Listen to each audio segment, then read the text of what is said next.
Hello everybody, welcome back to the Matt's Railway Adventures YouTube channel. Thank you very much for joining me on another little adventure.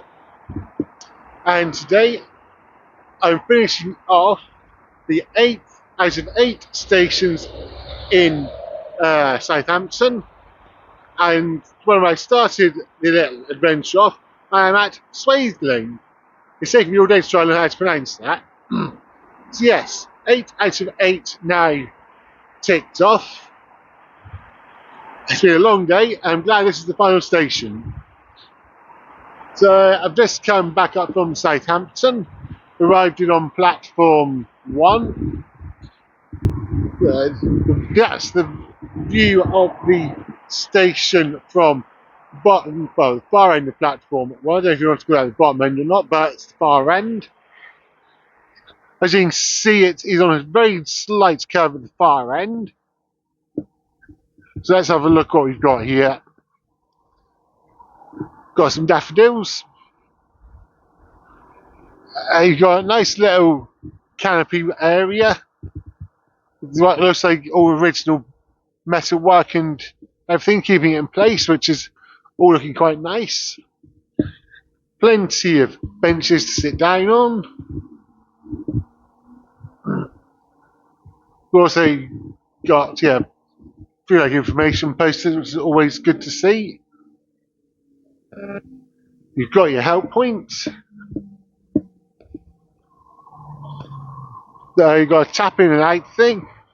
As always, a grit spin, just to help in the winter. You've got a couple of little flowery things here as well. And that is pretty much everything here on platform 1 at Swaythling. I'll just bring you down to the other end of platform 1 so you have a look back up. Doing this just at the right time. The sun's just starting to set. So that is the view of the station from the other end. It's actually quite a nice little station. The character of it does look quite nice, which is good.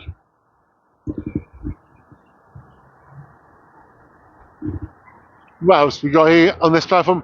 Not much really. We're right next to a busy main road. There is a small car park the other side of the station, which I'll show you when we get over there.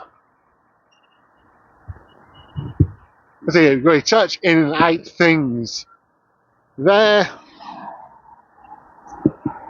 And there's a little bit of information there. It is step 3 if you want to head towards Southampton, but not if you want to carry on up towards the airport and places like that, Romsey and whatnot. Right, so you've got a little footbridge across the lines coming up,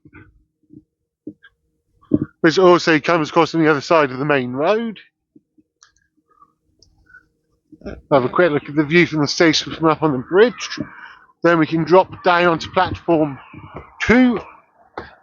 Have a look at what's on platform 2. Yes.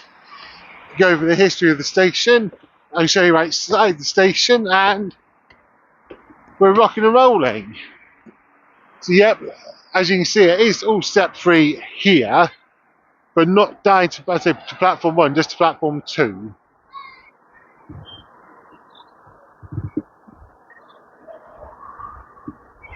And that's the view of the station from up on the bridge. Definitely chosen a nice time now to do it. The slightly lower sun's making it look even nicer than it looked when I got here this morning. That's just the lines going the other way.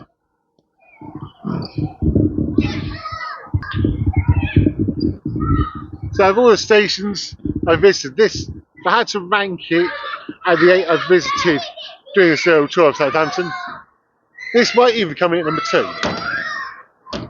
It'll either be number 2 or number 3. I wouldn't actually want to try and rank anything, apart from saying Denny being number 1. By far away, that was nice station I've been to today. But yeah, nothing quite. Actually, Swaythling, I do quite like. It is a nice little station. At least I've added to the passenger numbers for it. Right, so that's how we're going to do this. So, now on platform 2. There is a little ticket office, but that's only open first thing in the morning, I think. Because I actually used it this morning when I got here. So it's bringing you down to the bottom end of platform 2 and so you have a look up.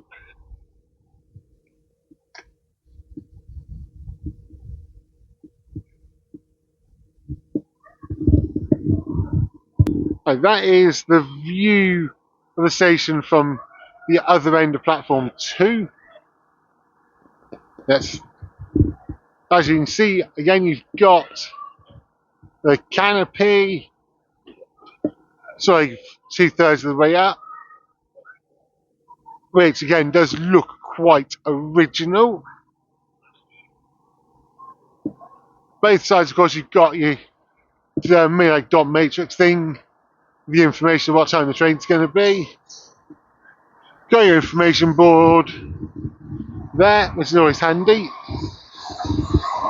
Oh, train!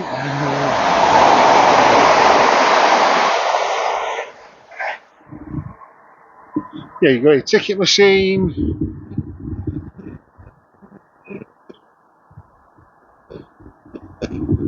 Help point and assisted boarding point.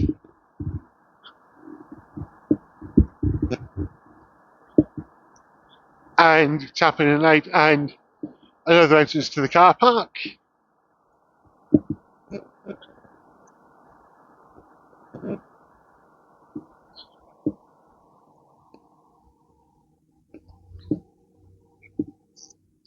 And we're now at the far end of platform 2. That's what if I look at the station looking back up the line.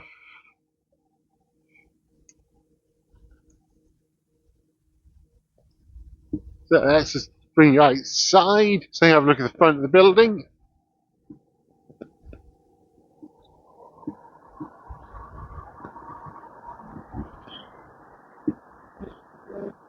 Yeah, we've got bicycle racks there. A nice little car park.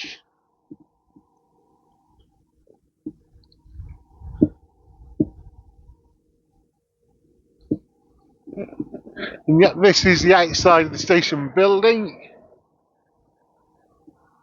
It does actually look quite nice still, including AD 1883 up on the top bit there, which is right about when it was first built, first opened, which we'll go over all of that shortly. And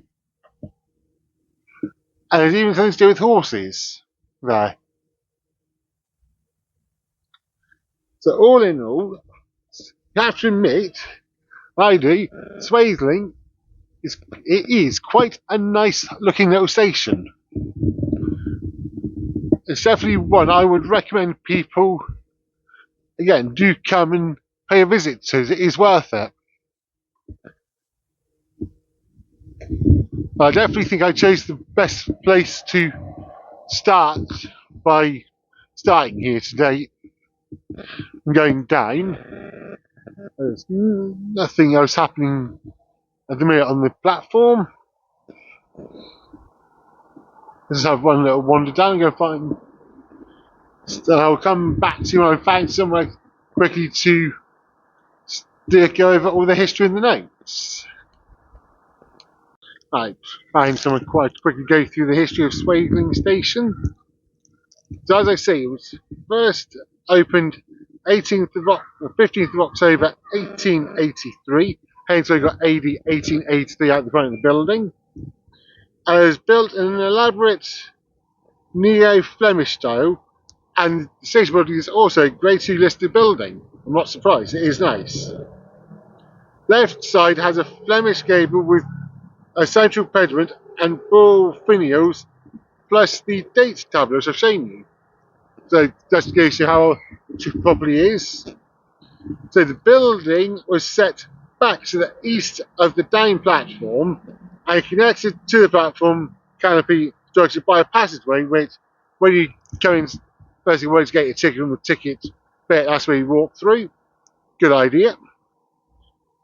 It was done like that so it wouldn't have to be rebuilt if it was ever expanded, which originally had been envisaged in 1883, but actually never happened. It's just the simple platform two lines you see today. During the second small disagreement of 1939 to 1945, unfortunately Swaythling was hit. It had a £2,000 bomb fall on it and went through the roof and the floor of the booking office, but it didn't detonate. Unfortunately, the impact of that meant that the leading porter's four-legged friend sadly died. Oh, poor doggy. Let's just take a moment to think about that poor doggy who was asleep in the cupboard and then suddenly never woke up. Poor little doggy. But at least it's probably he's able to go and run around with all his doggy friends and everything. So, and because of also the impact, there was a whole load of burning coal scattered, which then subsequently caused a fire. The station, however, the following day was declared safe as the fire, and officials thought that the bomb had exploded, which it hadn't. The landlord of the nearby pub had heard the bomb explode, but it was just like secured then, and the station was then made safe. And so that's in some ways lucky. It's managed by Southwestern Railway, and all trains which stop here are also run by Southwestern Railway. But I don't think you get any other services coming through here at all from like GWR. And the most important thing you'll be interested in is the passenger numbers. And for 2022-2023, Swaythling had 63,280 passengers. And for 2023-2024, that figure increased to 74,006, an increase of 10,726. So not a bad little increase. It is quite close to University of Southampton, so you probably get quite a bit of like student traffic, which is good reason to have it here. And yes, that is everything to show you and tell you about Swaythling Station. So I'm going to wrap this video up here. I hope you enjoyed the little video on the history of Swaythling and the little station tour. And if you do, then please remember to like, subscribe, comment, share, all that kind of good stuff. And if you ever get to come on a little adventure to Swaythling, let me know down in the comments what you think of the station. And until next time, I'll talk to everybody very soon. So from Swaythling Station in Southampton, Hampshire, it's choo-choo for now. Just like that, going back to history, that is the little passageway which connects like the ticket office through to the station which they built in case they needed to expand at any point. Yeah, there's that little bit there. We've also just had a look at real-time trains, and cross-country services do apparently run through here. We've got a 10 car coming through in a couple of minutes, so that'll do then. Yes, I think I'll officially say that is job done for the day. Plus that, there's only going to be nice sunset tonight.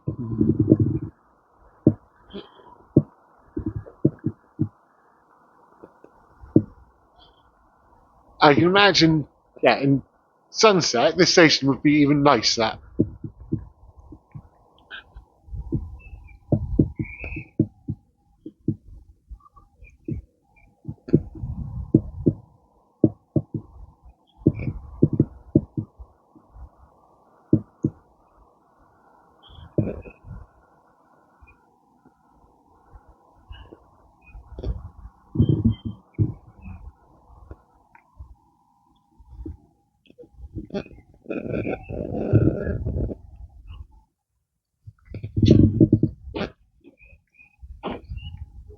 Yeah, looks like that sun through the trees there.